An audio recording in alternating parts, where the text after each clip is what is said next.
Jordan Moore, Sean Cody, and Rayah Marshall joins us now. Heading into her sophomore season now. You know, you go from a freshman phenom to a sophomore leader that quick. That's what happens. But you're one of the foundational pieces as we're trying to build this program. How's the offseason been? How's camp been as you guys are sort of piecing this team together? Well, off-season for me have been just grinding, a lot of fun, just connecting with my new teammates, being challenged from our new assistant coach, Coach B. Love her to death. It's been a ton of fun.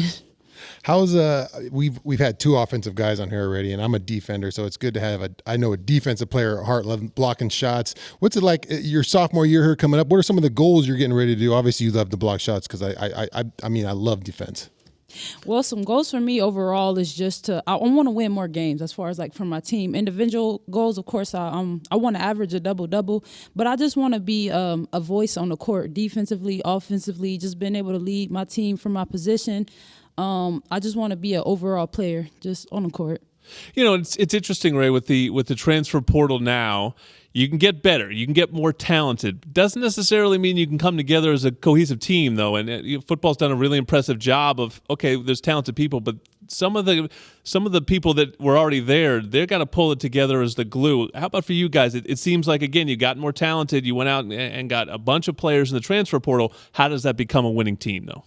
Well, winning team for us, I will say my entire team, I feel like we're all bought in. It's a commitment, and every day I will say those girls are consistent. I mean, the tempo is there. We're just every single day we're just competing against each other. So I feel like that's what's making us a better team the closer we're getting to our season. Talk about your training camp a little bit. I mean, I only know football training camp, and that was a terrible thing. But how is basketball training camp when you guys are out there grinding every day? Running? Yeah. We actually have a new strength and conditioning coach, Coach Pop. He's awesome, actually. He's just the physical changes he brought. I mean, he's putting muscle on me, my teammates. One of my teammates lost about 10, 11 pounds already just working out with him. The guy, he's great. I just feel this year I'm even personally in the best shape I've ever been in my life, actually. Unique circumstances too around this camp. Coach Gottlieb just had baby Reese, our newest Trojan, newest member of the team. What's it been like as she sort of rehabs her way to come back here, hopefully in a couple weeks, and Coach Burns is sort of taking the whistle for now? Yes, we miss Coach G and baby Reese. Bring her to us, Coach G, if you're listening. Coach B, I mean, wow, she's just been magnificent. I can't even begin to explain how much she's just challenged me as a player. Coach B is just she's a feeling. I can't really describe how she is as words. She's just great overall. I just love playing with Coach B. She's great. Explain your offensive game to anybody who hasn't seen you play. What do you like to be? I know I used to play in the post. I love the post play. Talk about your post moves. You like to range it out? Or that was something you're working on this year? What's the game look like? My game for me, I love the turnaround jump shot. I just love being able at my position. I love being able to knock down shots, but also just turn around, elevating over my defender. That's what my coaches have been challenging me to do. Just whether it's left, right, drop step, just putting the ball in the hoop. Yeah. We also know you can dunk the basketball. We haven't seen a game yet. You came close an attempt last year. You feel like you got one in you this year? This year I'm back full of muscle. I feel this year. You just heard her talk about how much better shape she is. I'm going to see all kinds of dunks. I imagine. Yeah, Trojan fans. I hope y'all ready. No, you're doing real estate. You're working on a real estate degree. What's that like for you? And what kind of area of real estate do you want to get into? Development. So for me, real estate is actually something I didn't know this school offered till I got here, and it was actually very exciting. One of my previous teammates, she was our point guard. She actually majored in this, and she was telling me about it.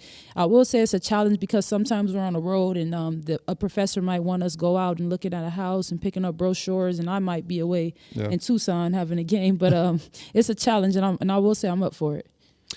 You're listening to Rayah Marshall on Trojans Live, and I was reading about just on your bio. One of the cool things that happened to you as a young player was you were praised by Kevin Durant. Tell that story. Oh man, that was great. I must say this first. I am a LeBron James fan, but Kevin Durant, I'm also a fan of his. I remember it was actually my 9th year. This was the summer. I remember I blowed up. I became a D1 prospect. And he actually came out to my club game. It was a championship game. My team, we had made it there. And unfortunately, we ended up losing that game by, I want to say, a buzzer beater 3. Our current point guard, she was actually on that team with me. She went and tried to help me. They kicked it to her player. They hit the 3. The buzzer goes off. But, mean, that game for me was just a killer game. One of my best games of my career. I say I had a double-double. The gym was just packed. Every college coach you could think of was there. And just after the game, I remember KD he just came up to me. He shook my hand and said, "This is just the beginning for you." He just told me about like how he thought how well I played, and he was just so surprised at how young I was. And that was really like kind of set fire for me. It motivated me. What a cool moment. That's as a young player, you must have been like blown away about having Kevin Durant say hello. That's what for this season. What is a realistic expectation you think for this team and the goals you guys have as a unit, other than just win games? Like, what do you guys see is like this would be awesome if we could get this done? Something for us, I think that would be awesome is just staying consistent every aspect. I mean, whether it's just like not an up and down team, huh? If we lose, just keeping a winner's mindset. Just trying to. We have this thing we do after our games. We have like this goal chart. So we have all these. We don't want to have more turnovers than the other team. We don't want to have less rebounds than other teams. So with all those lists, I just feel like if we stayed and up in most of those categories, I think we'll have a bright season ahead. And then the program as a whole, you know, we've talked for the last year since Coach Gottlieb has been here. There's an investment, there's a belief in women's basketball again at USC. You know, what does that mean to you guys, and what does the legacy mean to you guys? Because I think we talk so much about, you know, how much history do younger people understand, but I mean, I think anyone that's part of basketball understands the legacy of the Cheryl Millers and the Lisa Leslies and the Tina Thompsons. You know, what does it mean to you in trying to lift this program back to those heights? The legacy to me is what motivates me. It's what gives me like faith in our future. And with Coach Gottlieb actually leading our program, that just gives me everything I need to just take initiative and just get in the gym and just grind harder. Whether it's before practice or after practice, I just feel like it's something we're looking to bring that culture back to SC. For sure. I'm ready, Jordan. I'm ready too. Rayah Marshall is a blast. Get out to Galen Center this season. Incredible player, and Coach Gottlieb building that program back up. Got to support the women of Troy. Again, their season starts a little bit more than 3 weeks. November 8th, they're hosting Bakersfield at the Galen Center. That's the official opener, and full schedule is online now at usctrojans.com.